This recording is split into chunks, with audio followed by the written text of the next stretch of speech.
Prince Handley coming to you with 100,000 watts of pure healing, miracle working love. I want to talk to you today about a brand new series that I want to give to you, and it's only on this particular podcast platform that you're going to receive this material. And I want to do them very regularly, even with my busy schedule. I want to talk to you about the third temple in Jerusalem, and specifically about where the third temple will be built.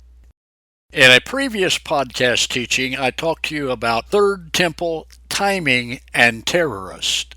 We talked about the timing of its construction on the Temple Mount in Jerusalem and the effect of terrorism with relation to its construction, plus the question that nobody asked. Just to give you a brief background, the new global governance leader will appoint a head of global religion who will be a false prophet who persecutes Jews and real Christians. The head of the global religion, or the false prophet, will demand people worldwide to worship the new global governance leader. That's the false Mashiach, referred to in the New Testament in the Brit Hadashah as the beast. And he, the false prophet, will construct an image of the beast and demand the populace to worship the image. Also, after the third temple is completed, about 42 months later, in the middle of the 7-year covenant, that's the 7-year treaty that the Antichrist will make between the Jews and Palestinians, the new global governance leader, the antitype actually of Antiochus Epiphanes IV, who in 168 before the Christian era sacrificed a sow on the altar in the temple. And he will go into the temple and declare that he is God, just like Antiochus did. He will profane the temple. So after the temple is built, around 42 months into the 7-year covenant, about halfway through, this Antichrist, this false Messiah, the false Mashiach, will go into the temple and he will declare that he is God. He will blaspheme God. And the Bible tells us, in the book of Daniel, chapter 11, verse 31, "For the day will not come until after apostasy has come, and the man who separates himself from Torah has been revealed, the one destined for doom. He will oppose himself to everything that people call a god or make an object of worship. He will put himself above them all, so that he will sit in the temple of God and proclaim that he himself is God."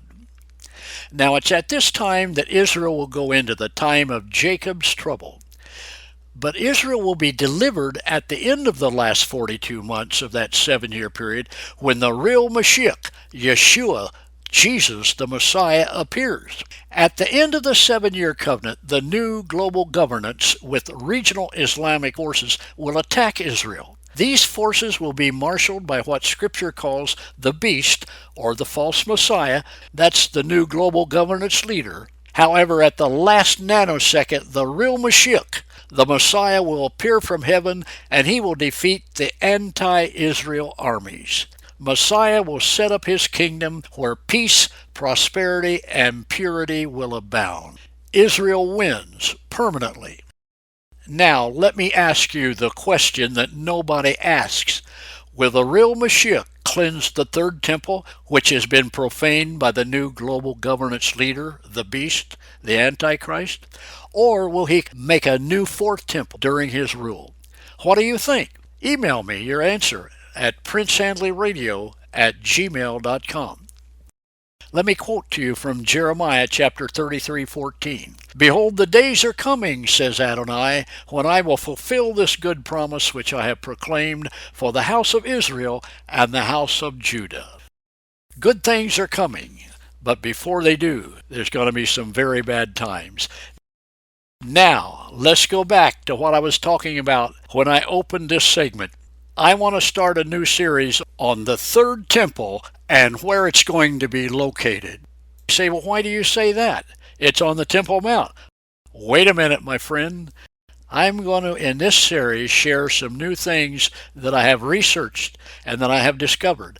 By the way, let me give you a little background. I'm not an expert in archaeology, but I did study archaeology under Dr. Charles Lee Feinberg, a tremendous Hebrew Christian and professor, well known in Semitic circles. Also, I've been to Israel. I have seen the Herodian stones and the other type of stone and rock formations.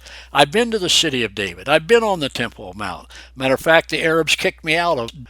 Okay. Anyway, I'm going to share some things in this new series that will completely revolutionize the geopolitics of the end times. And I'm going to share with you some things, my friends, that could absolutely revolutionize thinking about end time timetables. And it might even move things up a little more quickly. Okay, my friend, let me share with you some interesting things. First of all, let's talk about the Temple Mount. You know, it amasses over 375 literary descriptions from several versions of the Bible. And the Talmud, other Jewish sources, pseudepigrapha, the Apocrypha, they all demonstrate the first and second Jewish temples stood in the city of David, above the Gihon Springs, and not where the Dome of the Rock is located now, and not where many scholars say the temple was located. And I'm going to verify this, and I'm going to give you lots of teaching on this. The alleged temple on the Temple Mount, I'm talking about the traditional view now that many hold on the Temple Mount, or Haram al-Sharif, is compared with Josephus' description of the Roman camp. Now, why am I saying that? Because I would rather believe what a person who was there when Jerusalem stood, when the temple stood, and was there when Jerusalem was destroyed, and was there after Jerusalem was destroyed. I would rather hear what he has to say, and also he being the most popular Jewish historian of the ages, I would rather listen to what he says than what some 21st thinkers might say about it, be they Jewish or Gentile. And we'll get into these specifically in several series. But to give you a little background of Josephus, he lived in Jerusalem. He was there at the destruction. He saw it after the temple was destroyed. And he was even given the records, the Jewish records, of the construction of Fort Antonio by King Herod. He was also given the Roman records of Jewish wars, what happened, when they happened, where they happened. He is impeccably accurate. He's a first century eyewitness observant, and not, as I said, a 21st century guesser. Josephus definitely said that the Jewish temple was in the city of David, not where people think it is now. Now, why am I sharing this? And why is it so important in this series we're getting ready to cover? Here's why. If the Jewish people understand that the temple never stood on the Dome of the Rock complex, or what they call the Temple Mount now, then the construction of the third temple could begin immediately in the city of David on the southeast ridge of Jerusalem. Tradition is probably stronger than historical fact. In other words, tradition is stronger than what an eyewitness named Josephus said. Only something supernatural, only maybe some new findings archaeologically, or some other dynamic happening can change the traditionalist thinking problem. But my purpose in this series is to change that thinking. Will the spirit of tradition override the spirit of truth? The temple, my friend, was not where they say it is now, at the Temple Mount. It was in the city of David. There are archaeologists, historians, and academics convinced that the first and second Jewish temple never stood on what's known as the Temple Mount now. And let me tell you something to think about. If they could get Mount Zion's location wrong for so many years, isn't it possible they could get the location of the temple wrong? So we're going to cover that in this series. Stay tuned.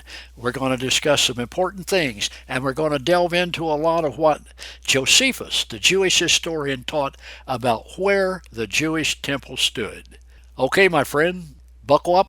Hang on for the ride. This has been your friend, Prince Handley, coming to you with 100,000 watts of pure healing, miracle-working love. Baruch haba b'shem Adonai.